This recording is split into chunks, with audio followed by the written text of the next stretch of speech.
Dulu, bahkan awal keislaman, tidak ada toilet umum. Itu masalahnya. Jadi kalau ingin buang hajat, rata-rata ke kebun kurma. Datang ke kebun, hajat tuntas, kembali. Persoalannya, yang hidup bukan cuma laki-laki, ada pula perempuan.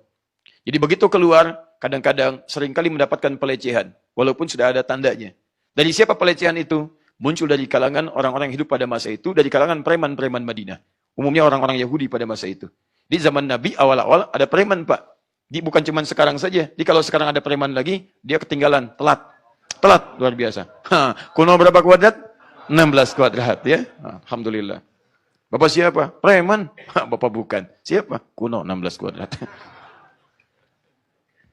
Balikan sini. Teman-teman, fokus. Banyak digoda sampai dilecehkan dan dilaporkanlah keesokannya peristiwa itu kepada Nabi sallallahu alaihi wasallam. Begitu dilaporkan, turunlah kemudian bagian fase yang terakhir yang ini jadi inti pembahasan kita. Quran surah 33 ayat 59. Ya ayyuhan nabi qul li azwajika wa banatika wa nisa'il mu'minin. Hai Nabi, saya perintahkan kepadamu. Allah langsung yang perintahkan kepada Nabi. Katakan pada istri-istrimu. Saking pentingnya hukum di ayat ini, yang pertama diperintahkan adalah istri-istri Nabi dulu. Jadi kalau istri Nabi saja menggunakannya, maka ibu yang bukan istri Nabi lebih berhak untuk menirunya. Karena istri Nabi itu orang perempuan paling soleh di zamannya. Dekat dengan Nabi saat hidupnya. Di akhirat sesurga bersama Nabi. Ketika perintah turun, mereka kerjakan. Ibu istri Nabi bukan. Sahabat Nabi bukan. Tetangga Nabi bukan. Hidup dengan Nabi tidak. Tidak ada turun jaminan surga untuk ibu sampai dengan saat ini. Maka ketika ayat itu turun, ibu lebih berhak menunaikannya dibandingkan dengan kalangan-kalangan masa lalu. Wabanatika dan putri-putrimu. Wanisa'il mu'minin dan sampaikan pada perempuan-perempuan yang masih merasa punya iman. Perempuan-perempuan yang masih merasa punya iman. Di ayat ini untuk perempuan yang masih merasa punya iman saja. Kalau tidak merasa punya iman, maka silahkan lihat indikasinya. Atau merasa imannya lemah, maka berusaha untuk meningkatkannya sebelum masa itu tiba berjumpa dengan Allah Subhanahu wa taala. Teman-teman sekalian, apa itu? Yudnina alaihinna min jalabibihinna. Mulai sekarang, kalau tadi kerudung saja, kalau kerudung kan umumnya nutup bagian kepala paling belakang kan? Ya kan? Kemudian biasanya kalau kerudung kan simple ya. Simple, kemudian nutup sampai sini. Mulai sekarang kata Al-Quran, tolong kemudian rendahkan. Berubah dari khamar jadi jilbab. Jilbab. Rendahkan kemudian penutup bagian atas itu, dirubah kalimatnya dari khumur jadi jilbab. Yudnina alaihinna min jalabibihinna. Dari jilbab-jilbab mereka. Apa yang dimaksud jilbab di sini? Apakah yang dimaksud jilbab-jilbab putih lambang kesucian? Ataukah mungkin jilbab-jilbab hitam dengan warna-warna yang lainnya? Mari kita lihat keterangan para ulama supaya nanti ada argumentasi yang kuat di sini. Saya bacakan langsung. Ini kitab bagus, namanya Tafsir Ayatil Ahkam. Saya menghatamkan ini sampai di 3 fase utama. Ya, sekali di Indonesia dan 2 kali di Tripoli. Dipelajari dalam 3 tingkat berbeda. Dan ini sangat luar biasa kitabnya. Ini khusus ditulis oleh seorang ulama, Syekh Muhammad Ali As-Sabuni, untuk mengeluarkan ayat-ayat terkait hukum saja dalam Al-Quran. Ini cukup bagus.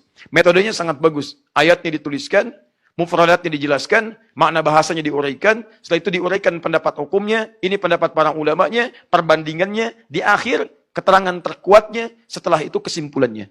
Ini metode yang paling bagus dalam perbandingan fikih Islam untuk hal yang paling simpel. Jadi ini tahap-tahap yang sederhana. Tahap yang lainnya lagi lebih kompleks lagi. Ya. Saya bacakan. Bismillahirrahmanirrahim. Ya, halaman 273. Amarallahu al-mu'minati bil hijab wartida'il jilbab siyanatan lahunna wa hifdhan. Allah Subhanahu wa taala menurunkan ayat di sini terkait dengan hijab dan jilbab. Yang dimaksud sini jilbab. Kenapa diturunkan? Tujuan utamanya adalah siyanatan lahunna wa hifdhan. Tujuan kemudian diteruskan sampai kepada ayat jilbab bukan sekedar menutupi untuk perempuan, tapi untuk melindungi dan menjaga perempuan. Tolong catat ini Ibu ya. Jadi ketika Allah meminta ibu berjilbab, sebetulnya Allah ingin menampakkan sayang dan cinta Allah kepada ibu.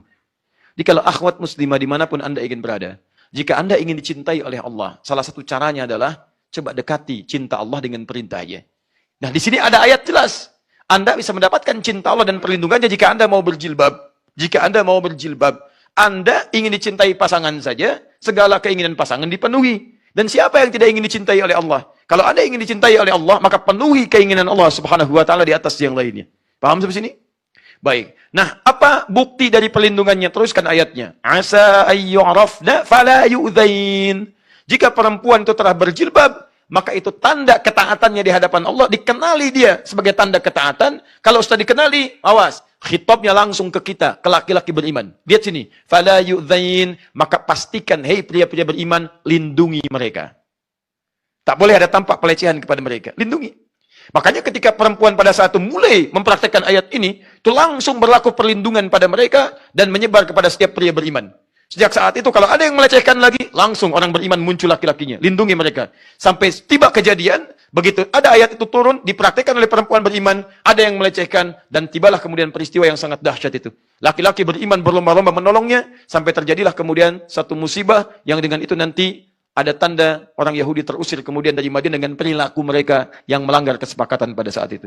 Di teman-teman sekalian, ini satu ayat ini ditujukan pada perempuan sekaligus juga pada laki-laki.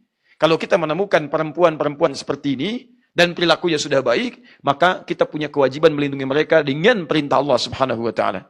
Ini enak Bu, Ibu kalau berjilbab itu. Laki-laki membantu, laki-laki melindungi, ada iseng pria beriman membelanya. Masya Allah kesulitan, mau kemana? Pasar, di pasar Keranji, beli beras 3 karung. Susah, ada pria beriman, gampang Masya Allah. Baik, masukkan ke situ, angkat, bayar. Baik. Ah, lihat sini, teruskan. Jadi itu poinnya teman-teman sekalian. Itu poinnya, ya. Jadi Allah turunkan ayat jilbab untuk menandakan cinta dan perlindungan bagi perempuan, tidak untuk yang lain.